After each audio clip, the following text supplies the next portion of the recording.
Kakenhuan na State Disaster Response Force SDRF haka arpusan terik risau kalayo bansay no yakamet yap jong urawan sanpos namrta ubalangam jelop hakawa umkeng hakasnong jarod East Khasi Hills.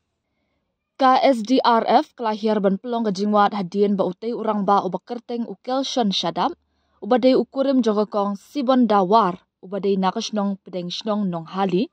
ulaja ngai no katba udang let kwai dok kha hawa umkeng hakasnong jarod. Kakenhuan SDRF hapo kajingalam jong Sub Inspector DK Kharbi kilahir sya ketika jaka hakapor new bejim stem banwat ikamet jong uni urang ba da kaba pendan kam da kisainar sya bat ngam syapo Hadien kajingwat kabala ne kumbashiteng kenta kani kakenhuan kalayo ban seino ikamet jong uni urang ba na kani kawa bat hadien la IT no sya kipulit banle ya kabadan kam.